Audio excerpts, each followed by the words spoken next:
Just wanted to remind everyone that because today's Friday, after today's Mass, we will have adoration until 12:30, and in the evening from 6 till 7:15.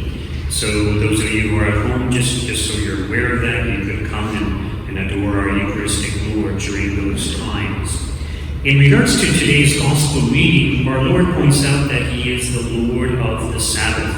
And what He means by that is that He is the one who authoritatively interprets what the law pertaining to the Sabbath is really all about. And the reason He says this is because the Jewish leaders, they made many mistakes in regards to their understanding of what the Sabbath requirement is.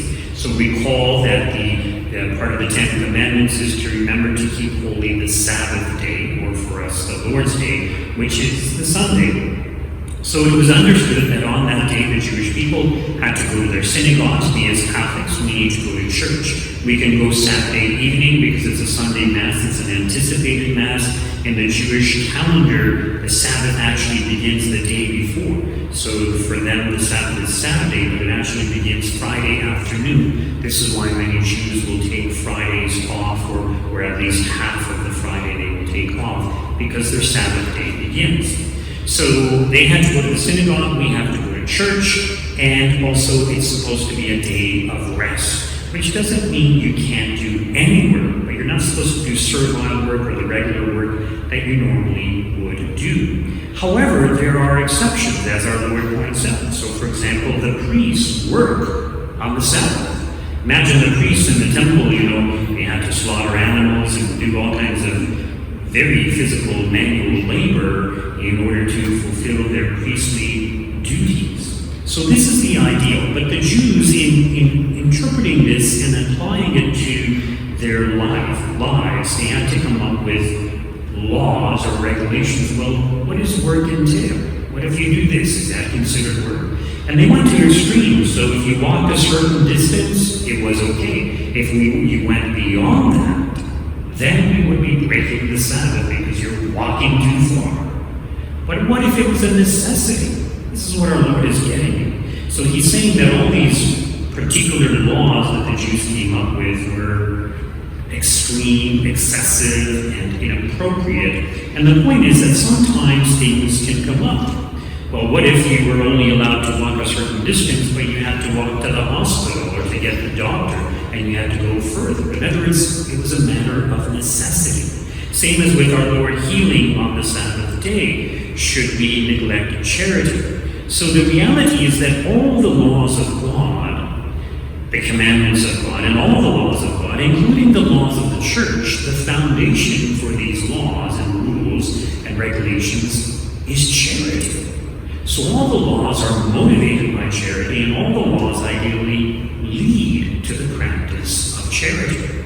But there are exceptions, as our Lord points out. In other words, certain times there are things that are considered necessary. So it's not that it's wrong to take grains and to rub the grains in your hands and to eat the grains. There's nothing wrong with that. It's not considered work. But in the eyes of the Pharisees, they consider that kind of like harvesting. So the point was you shouldn't harvest the grain on the Sabbath day. But the necessity was they were hungry. They needed to eat so they wouldn't faint. They were probably on their way to the synagogue, and maybe they didn't have anything to eat. So on their way there, they go through the grain fields.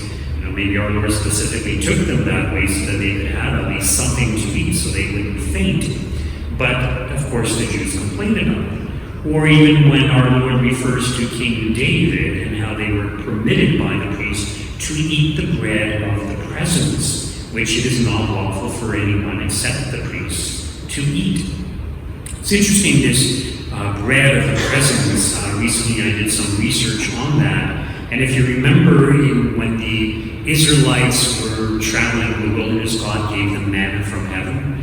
But afterwards, there was this bread of the presence, which was at the temple, and only the priest could eat it. It was considered kind of miraculous bread. And this, too, was a foreshadowing of the Eucharist. And they believed that the bread would be able to nourish you completely, even if you just have a little bit. So whether someone had a large piece of the bread or just a small piece, it would be sufficient to nourish you, to give you enough energy. Similar to when we think of the Eucharist, our Lord nourishes us completely because he's giving himself entirely, whether we receive a tiny piece or a large host. It's the same. You're being nourished completely by the true presence of our Lord. So as our Lord points out, there are cases of necessity. And it's not that the laws of God are to be broken. It's not, our Lord isn't saying that. The laws of God are there for a specific reason. The Jews, they went too far in all these particular laws, but the laws are there to guide us, to keep us in the practice of charity. But there are sometimes occasions where the law might be broken for the sake of charity when it's a case of necessity. So if someone falls in a well, of course you're going to pull them out, even if it entails labor. But notice what our Lord says. But if you had known what this means, I desire mercy and not sacrifice, you would not have condemned the guiltless. And it's worthwhile for us to ponder on this phrase also. So the Pharisees didn't know what it meant, didn't know what our Lord was referring to. Do we understand it? I desire mercy, not sacrifice. Now, of course, God requires sacrifice of the Jewish people, and in fact, even for the Jewish people to go to the synagogue or to refrain from work, all of these things entail a certain level of sacrifice. But what our Lord is trying to say that at the bottom of everything, or the root or the foundation of everything, is mercy, which is another form of charity, or one particular form of charity. So God desires charity more than that we just observe things. So the Jewish leaders were very good at observing all the precepts of the law, but they lacked the weightier matters of the law, as our Lord points out. They lacked charity. And so when they saw somebody breaking the law, they had no mercy, they had no compassion, they had no charity. They just kind of hit them over the head with the law and said, how dare you take grain and crumple it in your hands or whatever. And there are many Catholics who have this kind of attitude. Oh, I say my prayers, I do this, I do that, therefore I'm a good Catholic. But when they see someone else, some other Catholic, especially in church, kind of doing something inappropriate or wrong, they attack that person vehemently, and they will even tell that person off in church, even though they say, oh, we should never speak in church, and they never do because they're so pious and so holy. But when it comes to attacking someone, they do. In other words, they lack charity. Now, this is not to say that a person shouldn't be corrected, but it should be done with charity. And in the appropriate place at the appropriate time. Not in church, I mean. So sometimes, yes, and the ushers do have this role. If men, for example, are wearing hats, it's wrong for men to wear hats in church. Women can wear hats, they can wear a veil, and that's fine, but it's wrong for men to wear hats. So if the usher tells someone, well, they're just doing their job. But what I'm referring to is certain Catholics who just think they're so pious, so holy, because they do all these things for God, but they lack charity.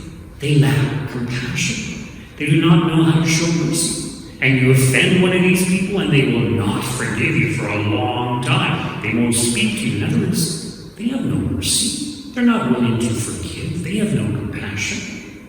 So this is very important for us to consider because God doesn't just want us to do these things. The reason we say our prayers and do what we need to do as Catholics is so that we can grow in charity, so that we can overcome our selfishness. So yes, we make sacrifices to overcome our selfishness so that we can be selfless and self-giving for the sake of those around us. And recall how our Lord says that the entire law is summed up in 2 commandments: to love the Lord your God with all your heart and with all your might, and your neighbor as yourself.